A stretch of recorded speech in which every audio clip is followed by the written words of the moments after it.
दुनिया में डॉक्टर को भगवान का दूसरा रूप माना जाता है कि पेशेंट को, क्योंकि वह बचाते हैं, बचाने वाला, मौत के मुंह से वापस लाने वाला दो ही है। एक पहला तो भगवान है जो किसी का जिंदगी बख्श सकता है, दूसरा ये एक डॉक्टर है जो अपनी लगन और मेहनत और ईमानदारी से काम करके उस पेशेंट की जान बचा सकता है।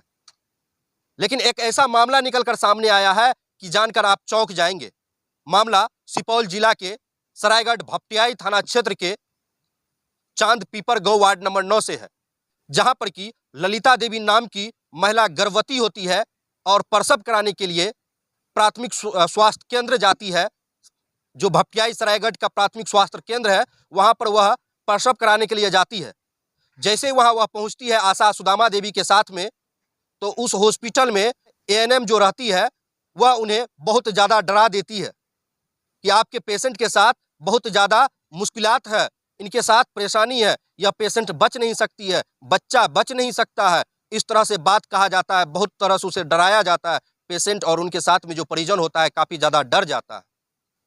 उसके बाद वह एएनएम कहती है अगर यहाँ रहिएगा तो कुछ अनहोनी हो जाएगा, इससे अच्छा है कि आप हमारे डेरा पे चलिए, वहाँ हम डिलीवरी अच्छे से करवा देंगे।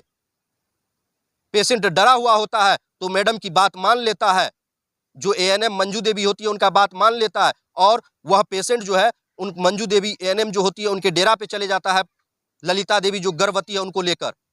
उसके बाद वहां पर उनका सुंदर सा डिलीवरी करवाया जाता है, बहुत ही अच्छे से उनका डिलीवरी होता है। लेकिन वहां डिलीवरी होने के बाद जो है पेशेंट के परिजनों से 10,000 रुपया का डिमांड किया जाता है कि हमने आपकी पेशेंट का जान बचाया है, आप हमें 10,000 रुपया दीजिए। पेशेंट के परिजन जो है बहुत ही दयनीय परिवार से होते हैं, गरीब परिवार से होते हैं। घर में किसी प्रकार मजदूरी करके 2 पैसा कमाकर वो अपना घर का लालन पोषण करते हैं।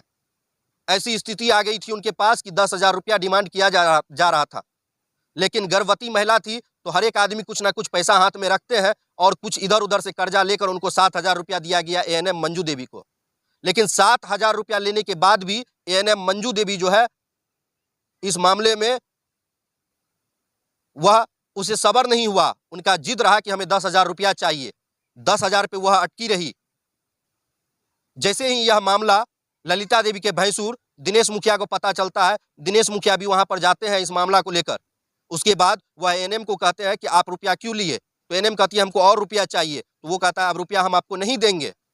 ऐसे में इन परिवार को जो है एएनएम द्वारा मिली जानकारी के अनुसार इन लोगों को अपने घर में बंधक बना लिया जाता है, और एएनएम कहती है कि आप हमें 10,000 रुपया पूरा के दीजिए, उसके बाद जो है हम आपको आपके पेशेंट को जाने देंगे। वहाँ उसे बंधक बना लिया जाता है। तो उसके बाद जो है ये लोग 112 डायल पुलिस को कॉल करते हैं। 112 डायल पुलिस पर कॉल करने के बाद 112 डायल पुलिस वहाँ जाती है, हर एक बातों का जायजा करती है, डायरी में सारा बात को लिखता है। उसके बाद इन लोगों को थाना लेकर चले आता है। फिर थाना में दिनेश मुखिया की तरफ से जो है आवेदन दिया जाता है, और आवेदन देने के बाद सारी शिकायत वहाँ लिखाया जाता है कि हम लोगों को डरा धमका कर जो है यहाँ से हॉस्पिटल से बाहर अपने डेरा पे एएनएम ले गई, और वहाँ डिलीवरी आसानी से हो गया, और हॉस्पिटल में बता रही थी कि उन्हें खतरा है। तो बहुत बड़ा सवाल होता है, लेकिन ऐसे में हम बात करने का प्रयास करेंगे। यहाँ पर जो ललिता देवी के भैंसुर है दिनेश मुखिया, उनसे हम बात करने का प्रयास करेंगे और जानने का प्रयास करेंगे कि क्या कुछ मामला था। क्या कुछ मामला था दिनेश जी?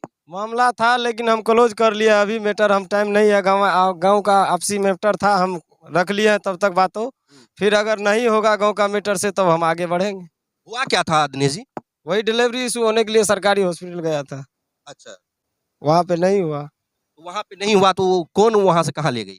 वो लेके चले गया, बोला चलो चलो हम रूम पे, हम भी वहाँ नहीं थे, मेरा ही मर महिला था, वो जानकारी नहीं मिला हमको। एएनएम और आशा में? हाँ यही सुन था, लेकिन हमको पता चला यही सुन था। लेकिन अच्छा, पैसा का भी मांग किया गया? पैसा मांग किया गया था, लेकिन वो हम सामाजिक स्तर पे रख दिया है मैटर, अब आगे जो होगा आप देखेंगे आगे। अच्छा दिनेश जी, कितना रुपया का डिमांड किया गया था? डिमांड 8,000 रुपया था। कितना रुपया आप लोग वहाँ पेड कर चुके थे? वहाँ 7,000 रुपया हम दे दिए थे। 7,000 रुपया आप लोग से ले लिया गया था? हाँ।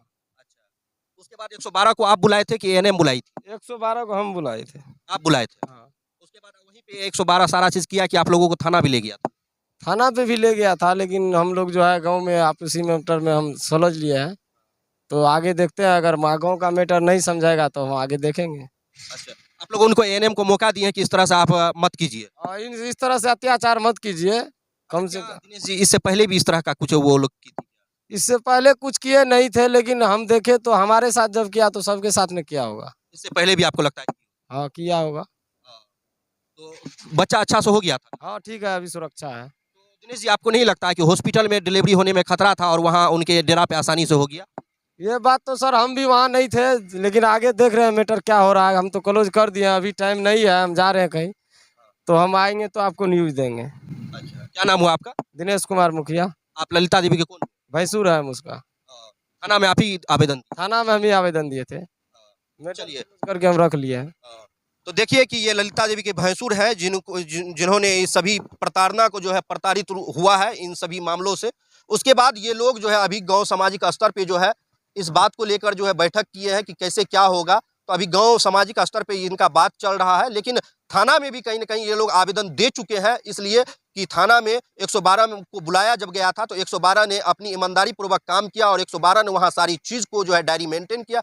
उसके बाद 112 पुलिस जो है डायल पुलिस वह जो है उसे थाना लेकर आती है, फिर थाना में भी लिखित रूप से सारा चीज़ किया जाता है, इनके द्वारा जो है आवेदन दिया जाता है। लेकिन बड़ा मामला निकल कर ये सामने आ रहा है कि आखिर आज 4 रोज हो जाने के बाद भी लेकिन उस आवेदन में अभी तक एफआईआर नहीं किया गया है। वजह यही है कि ये लोग अभी ग्रामीण स्तर पे जो है इस बात को निपटाना चाहते हैं। तो क्या कुछ मामला है वो हम आपको दिए, लेकिन एक बहुत बड़ा सवाल होगा कि एएनएम को ड्यूटी करने के लिए सरकार जब पैसा देती है, फ्री में तो करवाती नहीं है। किसी भी एएनएम हो या जीएनएम हो या नर्सिंग कोई भी स्टाफ हो, लेकिन किसी को भी तो वहाँ फ्री में नहीं रखा जाता है, उनको पैसा देकर रखा जाता है। और पैसा किस लिए देकर सरकार द्वारा रखा जाता है कि वो ईमानदारी पूर्वक वहाँ काम करे। कोई पेशेंट अगर आता है वहाँ, क्योंकि वहाँ तो गरीब पेशेंट ही आएंगे, जिनके पास कुछ पैसा है तो वो तो प्राइवेट में चले जाते हैं, लेकिन जो आर्थिक रूप से कमजोर है, जो पेशेंट वहाँ पहुँचता है डिलीवरी करवाने के लिए, उस पेशेंट को किस तरह से बहलाया जाता है, किस तरह से डराया जाता है, इसका जीता जागता उदाहरण हम आपको दिए हैं। और यह खबर कहीं और का नहीं, बिहार के सुपौल जिला के सरायगढ़ भपटियाई थाना क्षेत्र के चांद पीपर गांव वार्ड नंबर 9 से निकल कर आया है, जहां पर कि एएनएम द्वारा इस प्रकार से इन परिवारों को प्रताड़ित किया गया। उसके बाद जो है पैसा का डिमांड किया गया। पैसा ये लोग 8,000 तक देने के लिए तैयार थे और उसमें 7,000 रुपया पे भी कर चुके थे, फिर भी इनको बंधक बना लिया गया कि नहीं, आप पैसा दीजिए, उसके बाद ही आपको जाने देंगे। संजोग बस है कि दिनेश मुखिया जो है उन्होंने अपनी कुछ समझदारी दिखाई, उन्होंने 112 पे फ़ोन किया और फ़ोन करने के बाद 112 वहाँ पहुँचती है। उसके बाद यह मामला जो है क्लियर होकर सभी के बीच में आता है, सभी लोग जानते हैं, सभी लोगों के बीच पहुँच जाता है। कई प्रिंट मीडिया है, जो प्रिंट मीडिया में भी बार-बार कई दिनों से लगातार यह खबर छपते जा रही है, उसके बाद भी जो है अभी तक यह खबर बेअसर है। कि इस मामला को लेकर आप लोग क्या कुछ सोचते हैं कि एक डॉक्टर को, एक नर्स को, एक एएनएम या एक जीएनएम को लोग किस दृष्टि से देखते हैं? उसे एक भगवान का दूसरा रूप का दृष्टि देते हैं। लेकिन अगर एएनएम हो, जीएनएम हो, डॉक्टर हो, पैसे पर उतर जाए और पैसे के लिए पेशेंट को डराकर अब वहां से पेशेंट को रेफर भी नहीं किया गया, अपने घर लाया गया, अपने डेरा पे लाया गया। 112 डायल पुलिस जब वहां पहुंची तो उसे वहां पे ही पेशेंट को पाया। उनके एएनएम जो है मंजू देवी, उनके यहाँ ही पाया गया और उसके यहाँ पाया। उसके बाद जो 112 पुलिस वहीं पे सारा चीज लिखा पढ़ी किया था। बहुत ही हैरानी वाली, चौंकाने वाली बात है जो इस प्रकार से मामला निकलकर सामने आया है। के बलिया हम आजी Llegó. ¿Ah? ¿Qué अच्छा, इस मामला को लेकर आप लोग जो है इस गांव के एक नौजवान हैं, क्या कहिएगा? ये सही है कि अच्छा नहीं थे, लेकिन अगर कोई भी सरकारी कर्मचारी अगर रुपया मांगता है तो सही है कि गलत? कोई भी सरकारी कर्मचारी अगर मान लीजिए सरकार तो उनको रुपया देता है काम करने के लिए, अब फिर भी वो लोग अगर गरीब आदमी से लूटे, पैसा मांगे। हम घर पे नहीं थे। देखिए इस गांव का क्या भविष्य होगा कि एक नौजवान बच्चा जो जिसे एक बुराई के खिलाफ लड़ना था, जिसे लोगों के लिए खड़ा होना था, वो लोग सीधे नॉर्मली बोल देते हैं हम नहीं जानते, हम नहीं थे। इस प्रकार से अभी इस मामला को यहाँ पर दबाने की कोशिश की जा रही है। सामाजिक तौर पे भी यहाँ के समाज जो है इस मामला को दबाने का कोशिश कर रहा है, क्योंकि एएनएम जो है वह हर एक जगह पैसा देकर इस बातों को जो है क्लियर करवाने में लगी हुई है, यहाँ से लेकर थाना हो या कहीं भी हो। क्योंकि एक बड़ा सवाल होता है कि आखिर थाना में 4 दिन हो गया है आवेदन दिए, लेकिन आवेदन देने के बाद भी थाना में एफआईआर क्यों नहीं हुआ? क्योंकि वह एक एएनएम है, क्योंकि वह एक सरकारी पद पर है, क्यों कि वह पैसा कमाती है, अच्छा लोगों को लूटती है। न्याय सभी के साथ होना चाहिए, चाहे वो गलत है या सही है। जो गलत है वो गलत है, जो सही है वो सही है। न्याय हर एक इंसान के साथ होना चाहिए। इस प्रकार से नहीं होना चाहिए कि कोई गरीब परिवार का कोई शोषण करे, सरकारी पद पर बैठकर सरकारी पद का रुआब दिखाए। आज यहाँ के थाना पुलिस प्रशासन को ये चीज दिखाना पड़ेगा, सुपौल पुलिस प्रशासन को ये चीज दिखाना पड़ेगा कि चाहे वह सरकारी पद पर हो, चाहे वो प्राइवेट पद पे हो, अगर कोई गलत करता है या गलत करते हुए पाए जाता है तो उसके ऊपर कानूनी रूप से क्या कार्रवाई होती है, ये चीज भी अब सुपौल पुलिस प्रशासन को दिखाना पड़ेगा। क्योंकि जमीनी स्तर पे जब हम यहाँ ग्राउंड रिपोर्टिंग करने के लिए पहुंचे हैं तो यहाँ पर बातों करने से सीधा स्पष्ट बात सामने आया है कि ये लोग मामला को रफा दफा करने में लगे हुए हैं, इस मामला को दबाने में लगा हुआ है। क्योंकि एएनएम पैसा वाली है, वो हर एक जगह पैसा देकर जो है हर एक लोगों का मुंह बंद करवाना चाहती है। ऐसे में आप लोग क्या कुछ कहना चाहेंगे कि आखिर एक एएनएम जो सरकारी कर्मचारी है, जिसे सरकार बहाल की है पैसा देकर, पैसा उन्हें मंथली देते हैं और वह अपनी ड्यूटी और कर्तव्य भूलकर अपना दुकान खोल बैठी है। जो भी पेशेंट वहां जाता है उनको बहला फुसलाकर अपने डेरा पर लाकर डिलीवरी करवाती है और 10,000 रुपया चार्ज करती है। सोचिए अगर महीना में वो 30 पेशेंट ले आती है तो कितना रुपया होता है। पर डे अगर एक पेशेंट भी वहां से वो ले आए तो एक तो कमाई जो वो कमा रही है वो तो उधर, और आउट आमदनी अलग से गलत तरीके से कमा रही है, वो अलग है। तो सुपौल पुलिस प्रशासन से, प्रगति मीडिया टुडे की तरफ से एक यही विनती होगा कि सर इस पीड़ित परिवार को, और ऐसे ऐसे ना जाने कितने पीड़ित परिवार को लूटा गया है इस एएनएम द्वारा, इस पर जांच कर उचित कार्रवाई जरूर करें। और आइए यहाँ पर देखिए कि कुछ ग्रामीण हैं, इनसे भी हम बात करने का प्रयास करते हैं, जो यहीं के लोग हैं। क्या नाम है चाचा आपका? नागेश्वर राम। अच्छा, कैसे डॉक्टर लोग जो है पैसा मांग लेता है पेशेंट का डिलीवरी करवाने के लिए? हाँ, पैसा तो मांगबे करता है, तो कोई दूर नहीं है, मांगबे करता, गरीब आदमी को पूछ लेता है। बताइए ये लोग कितना गरीब परिवार से है, किसी प्रकार अपना घर परिवार चला रहा है, और इन लोगों को भी वहां पर जो है 8-10 हजार रुपया मांग कर लिया गया। हाँ, मांग करिए, उससे बेसी मांग करते हैं, तो ज्यादा मांग कर। ज्यादा मांग करते हैं। इससे पहले भी इस तरह से मामला सामने आया? वही बहुत करता है, तो इनसे कोई दूर नहीं है। बहुत करता है ना। इससे पहले वो इतना की तो कभी नहीं पकड़ाई? नहीं, उतना कौन लोग का, मान ला गरीब आदमी को बेगरता है, पेशेंट देखता है अब बहुत गड़बड़ है, अब मान ला 40,000 50,000 लगेगा ऑपरेशन करने में, लोग डर से क्या करते, दे देते हैं। लोग दे देता है डर से कि हाँ, भाई मेरा डिलीवरी हो गया, पेशेंट बच गया, तो दे देता है। हाँ, हाँ, यही बात। क्या नाम हुआ सर आपका? हरिराम पंडित। कहाँ हुआ आपका घर? बगले में है उधर।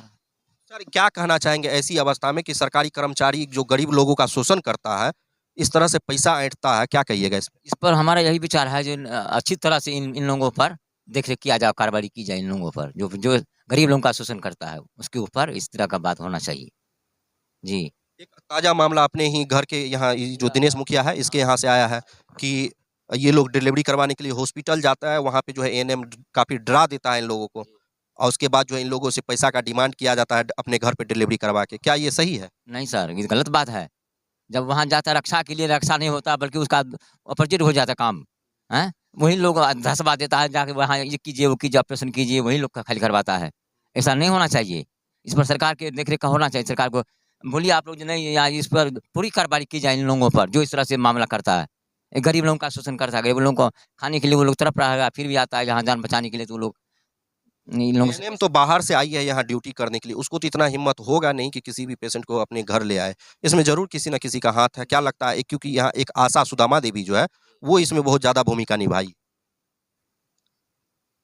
जी जी, सुदामा देवी समय समय पर बहुत काम देता है, अब उसमें उसको जो मिलता हुआ, लेकिन वो तो काम बहुत देता है। इसीलिए कुछ कभी कभी पैसा के लिए सुदामा देवी नहीं, उससे ऐसा उतना नहीं है। उसके लिए मैं कह रहा हूँ जो सुदामा देवी कभी पैसा के लिए नहीं मरता, नहीं इस तरह का पेशेंट को होने देता है। इस बार फिलहाल में हम 5-7 रोज होता है, बोला सुदामा जी बोल रहा था पेशेंट को नहीं यहाँ रखिए, अब पेशेंट को वो फिर ऑपरेशन करवा दिया।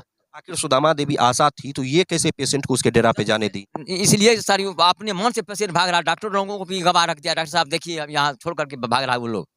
4-5 वहाँ का सनिया लोग जो है डॉक्टर हॉस्पिटल के अगल बगल वाले सबको गवाह रख दिए हैं। वो जाके देखिए आप पंटा उठाइए उन लोगों के साथ।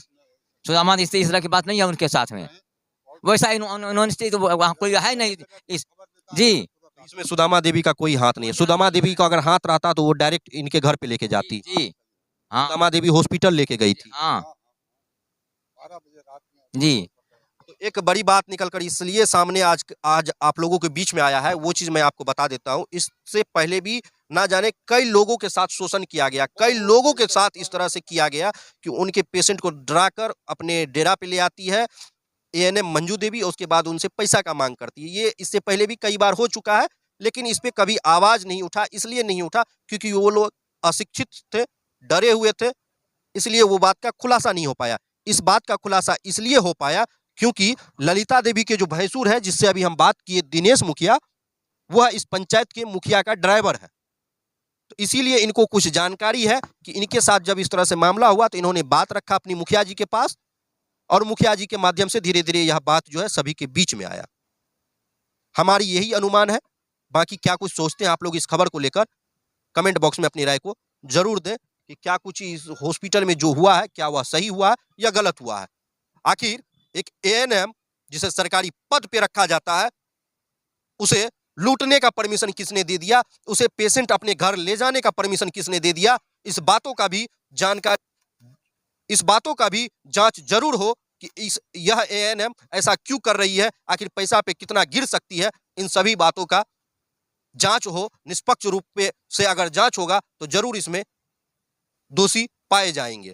क्योंकि जिस प्रकार से मामला हुआ है, बहुत ही गहराई से मामला हुआ है, लेकिन इस मामला को तूल नहीं दिया जा रहा है, इस मामला को पूरे दबाने की कोशिश किया जा रहा है। दिनेश मुखिया की बातों से साफ स्पष्ट झलक रहा है कि उन्होंने कहा कि हम लोग सामाजिक स्तर पे, इसलिए क्योंकि वह एएनएम है, पैसा वाली है, तो सामाजिक स्तर पे ही इस बात को रफा दफा कर देना चाहती है। लेकिन सुपौल पुलिस प्रशासन से कहना चाहूँगा, सुपौल जिला के प्रशासन से कहना चाहूँगा, इस मामले को आप लोग दबने ना दे।